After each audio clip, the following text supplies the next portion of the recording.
Okay, the buzz for football season is getting loud, right? Yeah. And as the preseason is wrapping up, one team really just gave us a whole lot to talk about. You're Yeah. talking Dallas Cowboys. They just had this pretty impressive 31-13 win against the Atlanta Falcons, their final exhibition game. Mm-hmm. And it felt like a performance that, could really shake things up for their roster for the season ahead. It's fascinating, isn't it, how much you can actually glean from these final preseason games. It's not just like one guy having a good day. Right. It's about the team dynamics, the strategy, coaches making those tough calls with the regular season just, right around the corner. So our mission today, basically. Yeah, let's get through the noise. Let's really highlight the key, let's call them winners and losers from this specific game. And what it all means, yeah. Exactly, what it means for who makes the team, who's starting, what the team actually looks like heading into week 1. So if you're looking to get smart on who really shined, maybe who's sweating their roster spot a little bit, you've definitely come to the right place. Mm-hmm. Mm-hmm. This deep dive is going to be your shortcut to understanding the immediate impact of this game. Let's do it. Okay, so let's set the scene first. Cowboys win 31-13 over the Falcons Friday night, but it wasn't just a win, right? It felt bigger. It really did, like a much-needed high note, especially after those first 2 preseason games, which were, let's be honest, a bit lackluster. Yeah, kind of flat. Yeah, but this time, the offense, it looked like it was finally clicking. Moving the ball, executing, that builds confidence. Huge confidence boost, especially thinking about week 1, they've got Philly.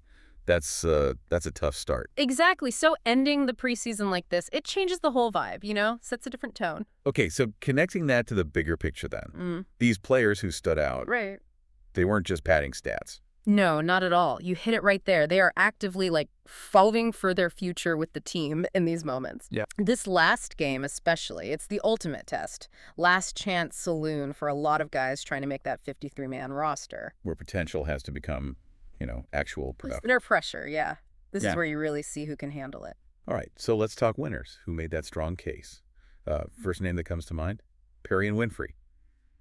Maybe flew under the radar a bit before camp. Yeah, he was a sort of a quiet addition, but Friday night, definitely not quiet. Made some noise. A lot of noise. He's been flashing all through camp in the other games too, but against the Falcons, constantly pushing the pocket. That defense attack. Yeah, interior pressure.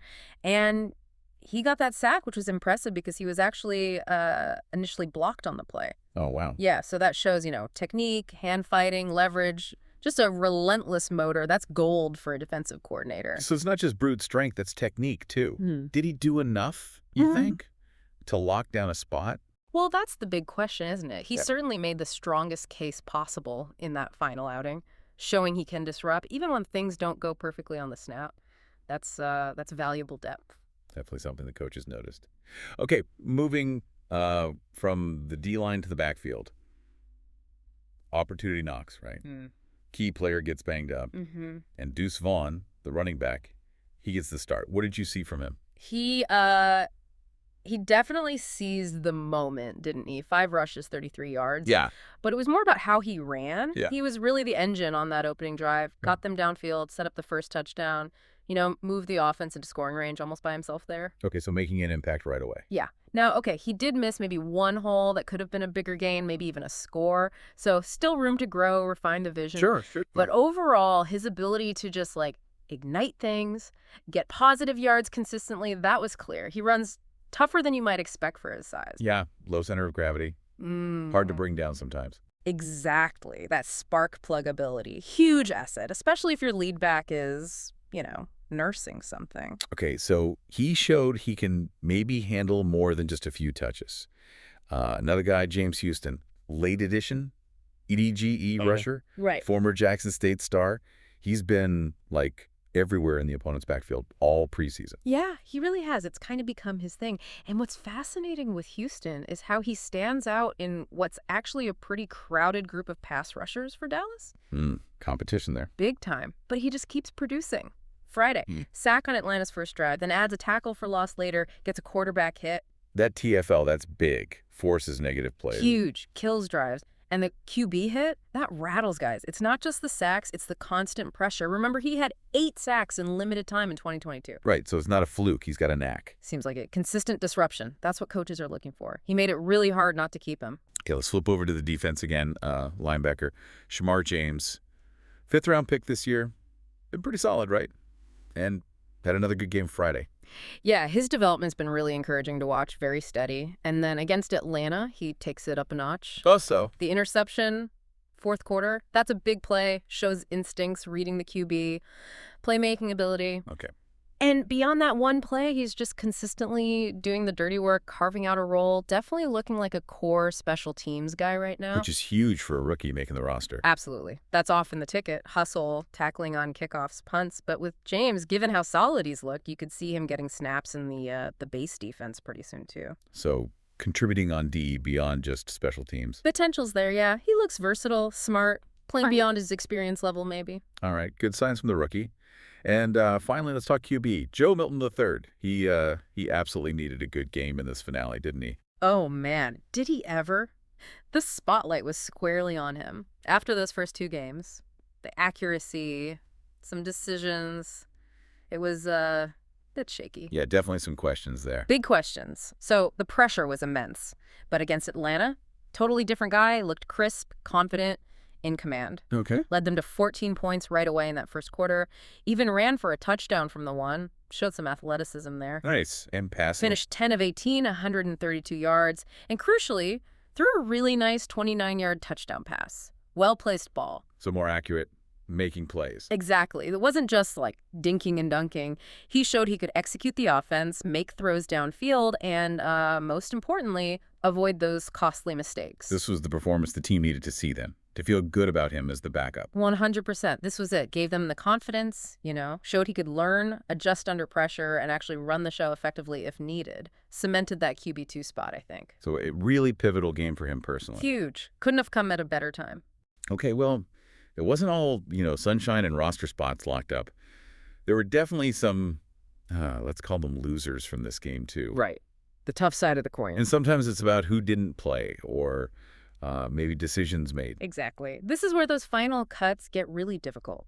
For every guy who shines, someone else's chances might dim a little. It's just the reality of it. And right near the top of that list, unfortunately, Yeah. Miles Sanders, running back, came in hoping for a fresh start, right, after a couple of tough years. Yeah, seemed like a good fit, had some good moments in camp, looked quick. Good end. But then he gets banged up, as they say, misses the last 2 preseason games, including this critical finale. So his final preseason numbers were not great. Pretty stark, just 15 yards on 7 carries for the entire preseason. And the problem is, while he's out... Other guys are stepping up, like Vaughn. Exactly. Vaughn makes a strong case. Maybe other guys look good. And Sanders, he's not even available to compete in that final audition. It's brutal, but availability is, It's the best ability, as they say. It really is in the NFL. Puts his roster spot in real jeopardy, regardless of camp performance. Man, that's tough. Just bad timing with the injury. Okay, next one. This might feel a bit harsh after a win, but the coaching staff. For one specific decision. Yeah, it's worth pointing out because it highlights a different kind of loss. It wasn't about player performance, but maybe player management. Okay, what was the issue? Keeping Jadon Blue, the running back, in the game during the 4th quarter. Remember, Blue had just come back from an injury himself. Right, and he'd already played, even scored a touchdown earlier. Exactly. He'd shown what he could do. But they kept him in there. Deep in the 4th quarter of a preseason game, they were winning handily. Yeah. And he got hurt again. Ankle injury. Oh, no. Yeah. Really unfortunate. And it raises questions, about the risk-reward.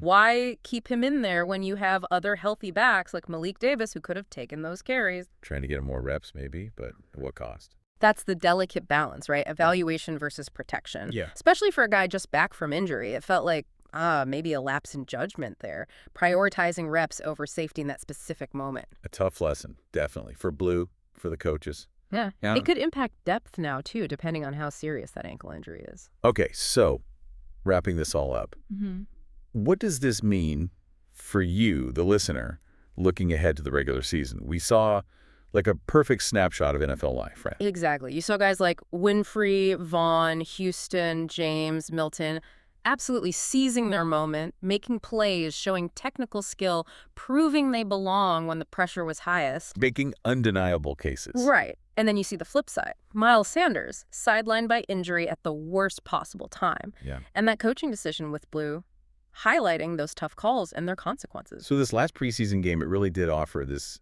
detailed picture. Incredibly detailed. Shows who's peaking, you Right. know, who's ready now. And it also highlights the really difficult decisions the coaches face trimming this roster down. Yeah. It just hammers home that every single moment, every snap, even in games that don't count in the standings, they carry huge weight for players, for the team's depth, for everything. So our deep dive is done, but man, the questions are still out there, aren't they? Oh, yeah. Plenty to think about. What do you think?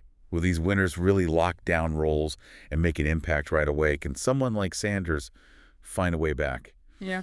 Or does that Blue injury linger? Lots to track. Definitely something for you to chew on, to watch for, as we dive headfirst into the real thing. The new season is right here.